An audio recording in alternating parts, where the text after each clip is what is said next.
Basically একজন মেয়ে 18 বছর বয়সী একজন মেয়ে মেয়েটিকে মেয়েটির বাবা ঘরে আটকে রেখেছে বলে জানতে পারি এবং মেয়েটির বন্ধু আমাদেরকে যোগাযোগ করে। তিনি সুদূর আমেরিকা থেকে এসেছেন মেয়েটাকে উদ্ধার করার জন্য, মেয়েটাকে সাহায্য করবার জন্য। আমরা একটা হেবিয়াস কর্পাসে পিটিশন ফাইল করি আমাদের লার্নেড জাস্টিস ফারা মাহবুব ম্যাডাম এবং লার্নেড জাস্টিস দেবাশিস রায় চৌধুরী ওনাদের কোর্টে। মহামান্য আদালত আমাদের পিটিশন এবং আমাদের প্রেয়ারের দেখে কনসিডার করে আমাদেরকে আজকে একটি রুল ইস্যু করে দেন এবং একটা ডাইরেকশন দেন টু প্রডিউস দ্য ডেটিনিউ 18 বছর বয়সী সেই মেয়েকে কক্সবাজার থেকে ঢাকায় নিয়ে এসে আগামী এই মাসের 26 তারিখে সকাল 11টার মধ্যে কোর্টে প্রডিউস করার জন্য একটি আদেশ দিয়েছেন। মেয়েটার কথা শুনতে চাচ্ছে, মেয়েটাকে বেসিক্যালি মেয়েটার কথা কোর্ট শুনতে চায়, সেটাই জানতে চাচ্ছে। আমাদের সাথে আমাদের পিটিশনারও আছে। পিটিশনার এসছে আউট অফ গুড ফেইথ মেয়েটাকে হেল্প করার জন্য, উইচ উই অ্যাপ্রিসিয়েট, এবং এই জন্যই আসলে এই মামলাটি করা এবং আমরা কোর্ট থেকে সেই অনুযায়ী একটি রুল পেয়েছি এবং ডাইরেকশন পেয়েছি।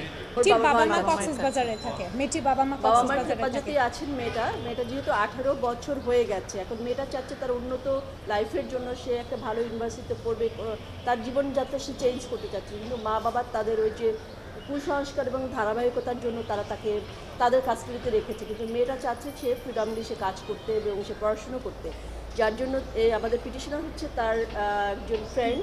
সে আসলে বেসিক্যালি এসে সেই বলছেন, সেই পিটিশনার হয়েছেন এবং সেই এখানে বলছেন যে মেয়েটা যদি তার নিজের জিম্মায় থাকে, সে পড়াশোনা করবে, সে বাবা মার কাছেই থাকতে চাচ্ছে, কিন্তু তার যে চাওয়া পাওয়ার ইচ্ছাগুলো সে কোর্টের সামনে এসে বলতে চাচ্ছে। এবং মেয়েটা আসলে একটা সেক্সুয়াল অ্যাসল্টের কমপ্লেনও করছে, যেটা কিনা মেয়েটার ঘরে বিভিন্ন হুজুর আনা হয়, তারা সেক্সুয়াল অ্যাসল্টের কমপ্লেন করার পরে মেয়েটার বাবা বিষয়টা বাংলাদেশি নাগরিক, বাংলাদেশের কিন্তু পিটিশন হচ্ছে জেনেছি পিটিশনারের মাধ্যমে তাদের বন্ধুত্ব, তাদের একটা ফেসবুক পেজে বা তাদের একটা বন্ধুত্ব হয়েছে। সেই বন্ধুত্বের খাতিরে সে জানতে পারে যে সেই মেয়েটা এভাবে বন্দী আছে, তার ইচ্ছেগুলো সে পূরণ করতে পারছে না।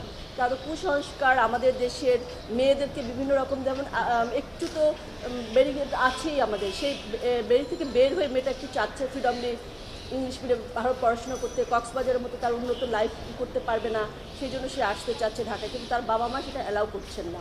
এবং এই অ্যালাউ না করাতে তার বাবা মা তাকে বিভিন্ন এর আগে কিন্তু এটা ব্লাস্টেও একটা মেডিটেশন হয়েছিল ব্লাস্টে, তো তারপর ব্লাস্ট বলেছিল যে আপনারা মেয়েটাকে নিয়ে আসেন, কিন্তু সেটা আর